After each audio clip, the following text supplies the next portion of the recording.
በሉሊት ብዙዎቻችሁ ፈታ ዘና ብላችኋል። የድራማው ድምቀት ሉሊት ናት ብላችኋል። እንደው የሷ የድራማው ድምቀት ናት ወይንስ ደግሞ አስደንጋጭ? አረ ድምቀት አይደለችም። እውነት እኔ እሷን ሳያት ደሜ ፍልት ነው የሚለው የምታደርገው ነገር ማለት ነው። ግን ደግሞ በአሁኑ ክፍል ያደረገችው የእውነት ነው የምላችሁ በጣም ነበር ያሳቀኝ ማለት ነው። ከወደቁ አይቀር ቦታ መጦ ነው እንጂ እያላችሁ እየሳቃችሁባት ነበረ። እኔ ራሴ እውነት ለመናገር በጣም ነበር ፈታ ዘና ያደረገችኝ። በጣም ነበር የሳኩባት ማለት ነው።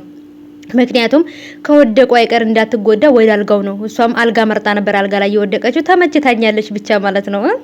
ሉሊትዬ አይ ላቭ ዩ ቱ ማለት ነው። ሰምታችኋል። እና ደግሞ ውድ ቤተሰቦቼ ኤፍራታ ከያፌት ጋራ ለምንድን ነው ጥሩ ሰው መስላ መልካም ሰው መስላ ያፌትን መቅረብ የፈለገችው? ወይንም ደግሞ አንተ በኃይል ነገሮችን ማድረግ ስለምትፈልግ ወይንም ደግሞ እኔም አንተን አይሆንም የምልህን ነገር አንተ ከፈለከ ስለምታደርገው ምንም ማድረግ ስለማልችል ለዛ ነው ዝም ያልኩ ብላ ስትለው በጭራሽ አላመንኩሽም። ይቺ እናት ተብየዋ ጋራ የሰርጉለት ምን ልታደርጉ አስባችሁ ነው አሁን እንደዚህ እየተለሳለሽና ጥሩ ሰው ይሆንሻለሽ ብሎ ነበር የጠየቃት። ምክንያቱም ያፌት ጥሩ ሰው ሲሆኑለት አያቅም። ምክንያቱም እሱ ሰው ለሰው ጥሩ የሚሆነው ሰው ሊጎዳ ስለሚፈልግ ብቻ ነውና በጣም ከባድ ነው። ቤዛም ደግሞ ቤት ግርግዳው ሀብት ንብረት ያለ ሰው ምንም እንደማይሆን የገባት ይመስለኛል።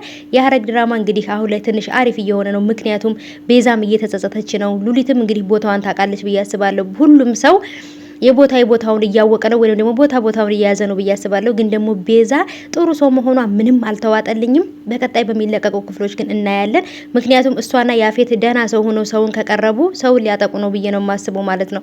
እና ለዛ ነው ቤተሰቦቼ ኤፍራታ ምን አስባ ይመስላችኋል? እስኪ ሀሳባችሁን ኮሜንት ላይ አስቀምጡልኝ። ኤፍራታ ያፌት ጋራ ጥሩ ሰው መስላ መቅረብ የፈለገችው የሆነ ያሰበችው ተንኮል አለ። ቤዛም ደግሞ እንግዲህ ናታንን አንቅታዋለች። የሆነ ነገር አለ በደንብ ተንቀሳቀስና ነገሮችን አጣራ ብላ ነበር የነገረችው። እሱም ደግሞ ናታን አስብ እያለ ራሱን እየጠየቀ ነበር ማለት ነው። ብቻ በሚለቀቁ ክፍሎች በቀጣይ የሆነ አዲስ ነገር ይኖራል ብዬ አስባለሁ። ይሄንን ሰርግ ለማቋረጥ ብዙ ሰዎች እየጣሩ ነው እየሰሩ ነው ማለት ነው። ይሄ ሰርግ እንደማይሆን እርግጠኛ ነኝ። በጭራሽ ያፌትና ኤፍራታ አይጋቡም። ናታንና ኤፍራታን ብቻ ናቸው የሚጋቡት ማለት ነው። እስኪ የእናንተን ሀሳብ ኮሜንት ላይ